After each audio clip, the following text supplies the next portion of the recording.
Me revoilà pour un sujet auquel on m'a posé la question cette nuit, que je réponds que ce maintenant.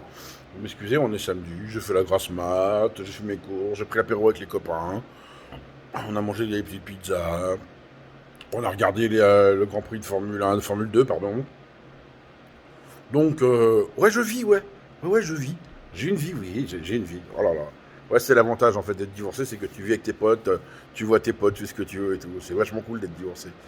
Hein? Bah, non, c'est pas cool.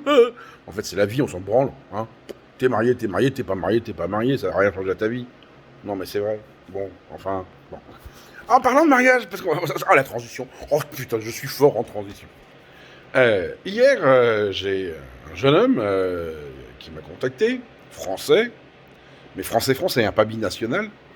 Et il me dit, voilà, je suis avec ma copine depuis blablabla de temps. On s'est vu 2 fois, j'ai été au Maroc, n'y suis pas retourné depuis le 13 mars à cause du Covid-19. Je prévois d'y aller pendant les vacances, si je peux y aller, ou quand les frontières seront ouvertes. Et on veut se fiancer à ce moment-là, passer le CCAM si c'est possible à ce moment-là, etc., etc. Et je lui dis, bah c'est très bien, ouais, il faut prendre rendez-vous. Je dis, quand tu auras la certitude que les frontières vont ouvrir, fais-le. Parce que je ne sais pas si vous êtes au courant, mais toutes les frontières européennes sont en train de se fermer. Elles ferment même à l'intérieur de l'Europe. Donc avec l'extérieur de l'Europe, ça risque d'être encore plus compliqué. Mais bon, c'est comme ça. Hein. Voilà, on a, la Suisse a fermé ses frontières, l'Autriche, l'Allemagne le réglemente seulement aux frontaliers, la Belgique aussi, le Luxembourg aussi, l'Espagne aussi. Donc c'est le bordel. Et l'Italie aussi. Donc vous voyez, là, on est dans le bordel. Je lui dis, ouais, non, mais ça va. Alors, puis je dis, voilà, si tu prends rendez-vous avec le CCM, ça prend 2 heures. Enfin, préparer le dossier, tu le télécharges avant, tu as tout ce qu'il faut avant. Franchement, t'as pas à stresser pour ça. Hein. Tu vas au CCM, tu réponds aux questions, tu laisses le dossier, et tu peux même rentrer en France le temps que ça se fasse. Il n'y a pas de. Il n'y a rien d'impossible de ce côté-là. Il me dit, oui, mais voilà, j'ai un problème financier. Je travaille, j'ai un CDI, j'ai un loyer, enfin comme tout le monde, enfin comme beaucoup de monde en tout cas, il a de la chance, il travaille, il a un CDI déjà. Et en fait, la famille de ma femme me demande 30 000 euros de dot.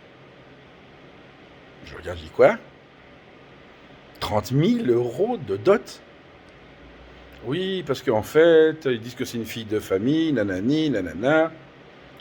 Alors là, je lui ai répondu, tu sais, elles sont toutes des bentenas. Même tu prends une prostituée de Marrakech ou d'Agadir, elle va dire que c'est une bentnas. Bentnas, fille de famille. Hein, voilà. Ah non, mais tu prends. Non, c'est vrai. Hein. Tu vas prendre une prostituée dans le pire des bordels de Marrakech. L'autre, elle te dit qu'elle est vierge et qu'elle vaut 50 000 euros. Hein. C'est peut-être ce qui rapporte à son Mac, tu me diras. Ça, c'est différent. Mais c'est pas la dot. Hein. Non, c'est pas le même sujet. Non, c'est pas le même sujet. Donc je lui dis, non, mais d'abord, je dis, pourquoi il te demande ça? Oui, sinon le père, il dit qu'il refusera le mariage, patati, patata. J'ai dit, d'accord. Et toi, tu en penses quoi? Ben, elle me dit, moi, 30 000 euros, il dit, j'étais voir ma banque, elle me donne pas, elle veut pas me prêter tout ça, parce que avec mes charges, je peux pas. Bah, tu m'étonnes. Mais je pense vendre ma voiture, rendre mon logement, aller vivre chez mes parents, comme ça, je pourrais avoir 30 000 euros. Je lui dis, mais Coco, stop! Stop, mon Coco! Je vais t'expliquer comment ça fonctionne la dot. Parce que la dot, d'abord, il faut savoir que si ce brave monsieur se marie en France, la dot, c'est la femme qui le donne. Ouais, en France et dans les pays chrétiens, c'est la femme qui donne la dot. Donc voilà, c'est comme ça. Chez les bouddhistes aussi, d'ailleurs. Hein. Chez les hindous aussi. Il n'y a que chez les musulmans que c'est l'homme qui doit payer la dot. C'est comme ça. Bon. Après, c'est leur religion. Hein. Mais, je dis, mon Coco, la dot, c'est codifié. Il me dit, comment ça, c'est codifié? Ben, je dis, ouais. Je dis, t'as jamais lu le Coran, toi? Bah, il me dit, non, ça m'intéresse pas plus que ça. J'irai me convertir, ça va me coûter quelques euros pour avoir le certificat de conversion. Je lui dis, oui, ça va te coûter grosso modo 50 balles. Enfin, 50 balles, 50 euros. Hein. T'auras ton bout de paplard pour raconter une phrase que tu vas lire et que tu comprendras pas de toute façon. Il me dit, ouais, bah, c'est ça. Bon. Et je lui dis, Tu vois, le problème, c'est que comme tu connais pas le Coran, ils essaient de ta belle famille, et ta femme avec, hein, ils essaient de te baiser de 30 000 euros. Parce que là, c'est baiser, hein, là, ah si, si. Non, non, là, c'est tu te penches, et puis poum, poum, ah, bah, eh oh, faut arrêter les conneries. Il me dit, comment ça? Bah, je dis oui. Je dis, la dot, d'abord, ça se donne pas aux fiançailles, ça se donne au mariage, et ça se donne à l'adoul, au mariage. Il me dit, ah bon? Ah oui, oui, oui, oui, oui. Comment tu le sais? C'est écrit dans le Coran. Et je dis, la dot, d'après le Coran, ça correspond à une unité monétaire. Une unité monétaire, ça fait un dirham. Il me dit, t'es sûr? J'ai dit, oui, c'est coranique, j'en suis certain. Je dis, j'y peux rien, c'est pas ma faute. Hein. Moi, j'ai pas. C'est pas ma faute, j'ai rien demandé à personne, mais c'est comme ça. Voilà. Je dis, bon, après, je dis, c'est vrai qu'un dirham, ça fait un peu cheap. Mais je dis, en général, aux fiançailles, on fait un cadeau à sa fiancée, ce qui est normal, qui a une certaine valeur. Mais voilà. Mais il me dit, oui, mais ma femme, elle me dit que la dot, c'est au cas où on divorce, pour elle lui assurer son avenir. Je lui dis, oui, t'as raison, mais c'est pas vrai, d'abord. Pour commencer, c'est pas vrai, c'est un mensonge. Et en plus de ça, mon brave garçon, vu que tu vas être marié et tu auras une transcription, si tu divorces sa dot, on appelle ça une pension alimentaire chez nous. Ça coûte souvent plus cher qu'une dot. Quoique là, 30 000 euros... Ah non, faut pas déconner, là, la poussée... Enfin, bon. Et donc, je lui dis, non, mais je te laisse pas faire. Il me dit, t'es sûr? Bah, je dis, évidemment que je suis sûr. Non, parce qu'on m'a fait la même, moi, le coup de la négociation. Mon beau-père aussi m'a dit que sa fille était vierge, qu'elle valait de l'argent, que c'était une grande famille, blablabla, blablabla, blablabla, blablabla. Et j'ai dit, ouais, mais pour moi, la dot, ce sera un dirham. Et il l'a pas aimé. Hein. Mais après, quand je lui ai cité le Coran, il m'a dit, la religion, c'est moi. Je dis, ouais, la religion, c'est vous, mais le mari, c'est moi, et le con, c'est pas moi. Donc, j'ai eu des rapports assez conflictuels avec mes beaux-parents, c'est vrai. Mais bon, en même temps, ils n'ont pas eu de bol, ils sont tombés sur un con qui s'était intéressé à la religion. Et puis en plus, un con qui vivait depuis 10 ans dans le pays. Donc un gars qui connaissait vraiment toutes les ficelles qui prennent. Ouais. Enfin bon, c'est comme ça, c'est le jeu. Hein. Donc ce brave homme, je lui dis, écoute, sincèrement, voilà, tu leur dis que 30 000 euros, tu ne veux pas. C'est même pas que tu peux pas, que tu veux pas. Et tu dis que tu ne veux pas, parce que ça va à l'encontre des principes de l'islam. Voilà. Et il me dit, mais t'es sûr, ma femme, patati, patata.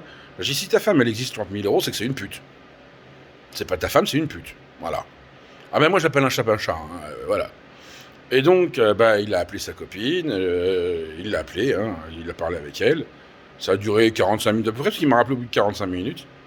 Et il me dit, ma femme, elle pleure, parce que son père, il dit qu'il acceptera jamais, que nanana.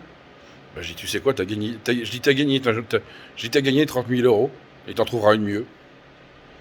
Tu dis, toi, tu ne cèdes pas, et tu vas voir qu'elle, elle va revenir, et ses parents vont revenir, parce que eux, leur objectif, c'est que leur fille se marie avec toi.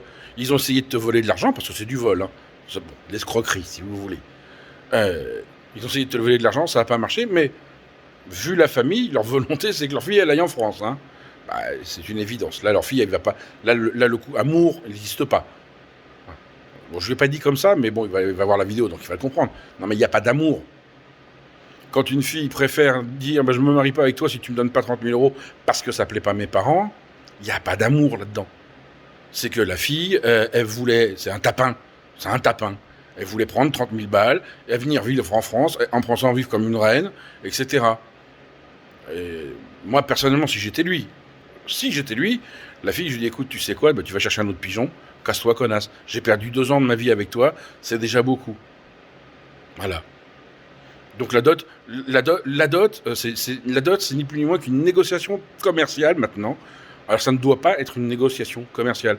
Vous achetez pas une vache, vous achetez pas un dromadaire, vous allez vous marier avec une femme. Et c'est codifié. À la rigueur, quand vous êtes très généreux, vous achetez un très beau Coran, un très beau porte-Coran et une unité monétaire. Et là, si quelqu'un ose vous dire quelque chose, vous dites là,